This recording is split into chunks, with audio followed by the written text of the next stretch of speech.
प्रहारची पार्श्वभूमी जाती धर्माची नाही, ती कार्यकर्त्याच्या खरं तर सामान्य माणसाच्या विचाराची आहे. आणि इथं जे काम करताना एखाद्या जाती आणि धर्माचा झेंडा घेऊन फिरतो म्हटलं तर कार्यकर्ते असंख्य भेटू शकतं, पण निवड सेवा आणि सेवा हे काम करणारा कार्यकर्ता भेटत नाही. आणि असा कार्यकर्ता महाराष्ट्रात आम्ही कमावला आहे. त्या कार्यकर्त्याचा सन्मान व्हावा, कारण त्याच्याशिवाय पक्ष नाही. आणि पक्ष जर मोठा करायचा तर कार्यकर्त्याशिवाय दुसरा पर्याय नाही. आणि म्हणून ते आम्ही ओळखलं.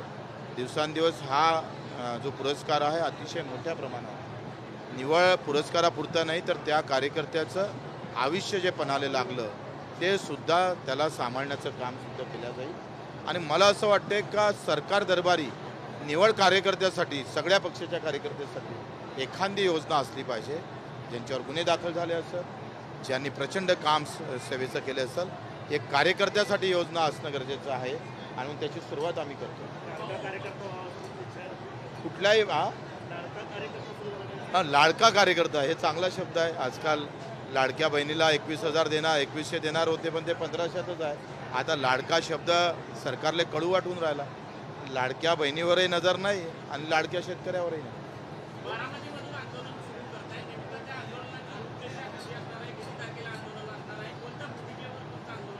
आम्ही सांगितलं का कर्जमाफी असेल, दिव्यांगांचं 6,000 रुपये मानधन असणार. त्यांनी जे काही संकल्प केला होता भाजपचा का हमीभावाला जे काही हमीभाव आहे त्याला 20% आम्ही अधिकचं अनुदान देईल, म्हणजे बोनस देऊ, त्याही पूर्तता त्यांनी केली पाहिजे. मच्छीमार आहे, मेंढपाळ आहे आणि मजूर आहे. मजुरासाठी एकही योजना सध्या नाही. शेती मजूर, शेतात काम करणाऱ्या मजुरासाठी, म्हणजे गावात जर शेतकरी मरण पावला अपघाताने त्याला पैसे मिळतं, पण मजुराला ते भेटत नाही. पण मजुराचं एक स्वतंत्र महामंडळ असलं पाहिजे. आणि युवकांना जेथपर्यंत रोजगार नाही तोपर्यंत भत्ता दिला पाहिजे. या मागणीसाठी आम्ही बारामतीवरून त्याची सुरुवात करतो. कारण अर्थ खातं बारामतीत आहे. आणि म्हणून ते म्हणतात अर्थ नाही आहे, तर त्यांना आम्ही सांगतोय अर्थ कसा निर्माण केला जातं. आणि आमच्याजवळून घेतलेले पैसे किमान आम्हाला परत जरी केले तरी आमचं सगळ्यांचं कर्ज माफ होऊ शकतं. 35-40 हजार कोटी फक्त पाहिजे. आणि 35-40 हजार कोटी रुपये कर्जमाफीसाठी आणि दिव्यांगाच्या मानधनासाठी जास्तीत जास्त 1,000 कोटीची गरज आहे. हे मेजर मागणीसाठी जास्त पैशाची गरज नाही. पण सरकार का नाही म्हणतं याच्यासाठी हे आंदोलन आहे. 2 जूनला हे आंदोलन सुरू होईल. 2 जूनला, 3 जूनला आम्ही 2 जूनला रात्री आमचं सकाळी सभा 4-5 वाजता सभा बारामतीत होईल. तिथून आम्ही रात्री मुक्काम करणार आहे अहिल्यादेवी होळकरांच्या गावात. 3 तारखेला पंकजाताई मुंडे, 4 तारखेला बाळासाहेब पाटीलचे सहकार मंत्री आहे आणि 5 तारखेला संजय भाऊ राठोड, 6 तारखेला शिवराज्याभिषेक दिनी नागपूरला आम्ही कूच करू. तिथं आमचं मुक्कामी आंदोलन राहील. ते देवेंद्रजी फडणवीस यांच्या घरासून. ताट त्यांनी वाजवायला लावलं होतं कोरोनात जाण्यासाठी, पण यांना बुद्धी यासाठी आम्ही ताट वाजवणार आहोत. त्यांनी जे बोललं त्याची आठवण व्हावी, कारण ते विसरले. सध्या त्यांनी केलेला संकल्प पूर्ण विसरलेला आहे. आणि ते बावनकुळे असं म्हणतात का आम्ही कर्जमाफी आमच्या 5 वर्षात कधीही करू. म्हणजे अशा प्रकारचं सरकारला फसवण्याचं काम, जनतेला फसवण्याचं काम सरकार करत असेल तर वेळ पडली तर गुन्हे सुद्धा आम्ही दाखल करू, कोर्टात जाऊ.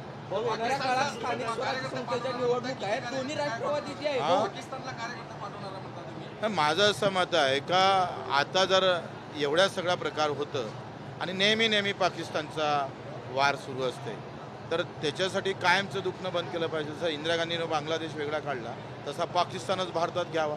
त्यासाठी जर तुम्हाला सैनिक कमी पडत असेल तर प्रहारचा कार्यकर्त्यांनी स्वतः बच्चू कडू तयार आहे. दोन्ही राष्ट्रवादी जे आहेत ते एकत्र येणार असल्याची चर्चा आहे. संघटना कशी पाहते याकडे? हे कोणी एकत्र आले तर जनतेचं काय भलं होणार आहे? ते त्यांचं भलं होणार आहे. आणि राष्ट्रवादी कधी अलग होती? मला एक सांगा, पवार साहेब आणि अजितदादा अलग होते असं शक्य आहे का हो? ते एकत्रच होते. आता फक्त ते मीडियावर नव्हते किंवा लोकांसमोर नव्हते, तसे ते एकत्रच होते. आणि यांना एकत्र झालं काय आणि हे समोर आले काय? सामान्य माणसावर काय फरक पडणार आहे? तुमच्याच पक्षाच्या पदाधिकाऱ्यावरती मशिदीची जमीन लाटल्याचा जो आरोप आहे अनेक नागरिकांनी केलेला आहे काळ्या मशिदीत. मला आता ते काळ्या मशिदीचे जुने लोक आम्हाला भेटले, त्यांनी पण कागदपत्र दाखवले. काही ठिकाणी त्यांनी बेपत्ता लिहिलेला आहे. ते लोक जिवंत आहे पण त्याच्या रेकॉर्डवर बेपत्ता दाखवले. जे लोक भेटले ते काही चुकीचं सांगत आहे एकंदरीत प्रथम दर्शनी असं दिसतंय आणि कोर्टात केस चालू आहे. तिथं त्यांनी लढावं.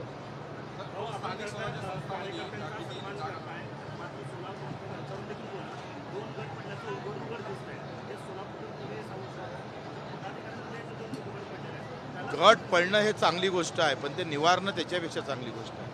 गट पडत नाही असं नाही आहे, तुमच्यातही गट आहे, गट नाही आहे असं नाही आहे, पण ते गट निवारल्या गेले पाहिजे. सामान्य माणसासाठी गट सोडून तो उभा राहायला पाहिजे आणि ती क्षमता आमच्या कार्यकर्त्यामध्ये आहे.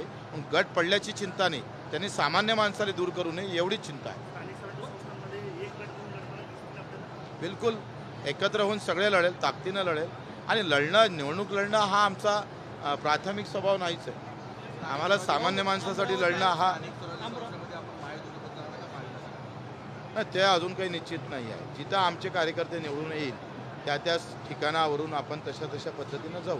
आपली कार्यकर्त्याच्या हातात पद लागलं पाहिजे, त्याला काही काम करता आलं पाहिजे आणि संघटना मजबूत झाली तर लोकांचा आवाज मजबूत होईल, मोठा होईल.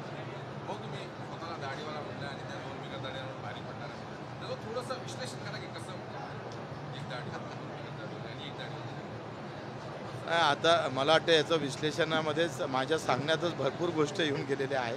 त्याचं वेगळं विश्लेषण करायची गरज नाही. आणि दाढीवाला भारी पडलाच होता, आता हा दाढीवाला भारी पडेल. म्हणजे येणारी स्थानिक स्वराज्य निवडणुकीमध्ये बच्चू कडू इतर पक्षाचे जे छोटे छोटे पक्ष आहेत त्यांना एकत्रित करून अमरावती असेल, अकोला असेल या भागात तुमचं वर्चस्व आहे. परंतु महाराष्ट्र आज तर पुऱ्या महाराष्ट्रातच वर्चस्व आहे. आम्ही सोलापूरमध्ये सुद्धा, मी सांगतोय, सोलापूर असेल, लातूर असेल, आता आमची लातूरमध्ये नगरपालिका आहे, पूर्ण सत्ता आमच्याजवळ आहे साकूरला. त्याच्यानं ते अमरावतीपुरतं मर्यादित ठेवता येणार नाही. सगळ्या इकडे लढू. माझं असं म्हणणं आहे का लढण्यापेक्षा कशासाठी लढतात हे फार महत्त्वाचं.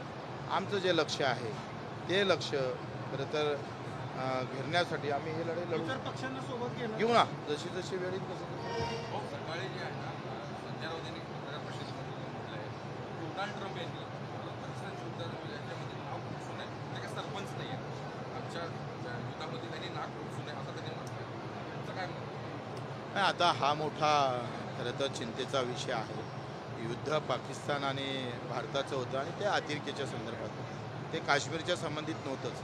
मुळात अतिरेक्याने वार केला, त्याच्यावर हा वार झाला आणि म्हणजे हा विषय ट्रम्प काश्मीरवर घेऊन जात असेल तर आमच्यासाठी विदेशी धोरण जे होतं, जेवढे मोदीजी फिरले ते आता खरं तर पैसे वसूल करावं लागेल अशी अवस्था आहे. कारण त्यांनी जेवढे देश फिरले तेवढ्या देशातून एखाद्या देशानं तरी पाठिंबा उघडपणे द्यायला पाहिजे होता. जसं चायनानं, चीननं आम्ही पाहतोय पाकिस्तानला उघडपणे पाठिंबा दिला, पण आम्हाला एकही देश पाठिंबा देऊ शकला नाही. आमचं विदेशी धोरण यावरून किती फेल आहे हे स्पष्ट दिसतं. मोदीजींना आम्हाला विनंती आहे की या फिरा जरूर, पण आपले लोक करून घ्या. जसं हिंदुस्थान जिंकला तसं जग जिंकायला पाहिजे होतं, पण तसं काही दिसलं नाही. पण पैसा परत केला.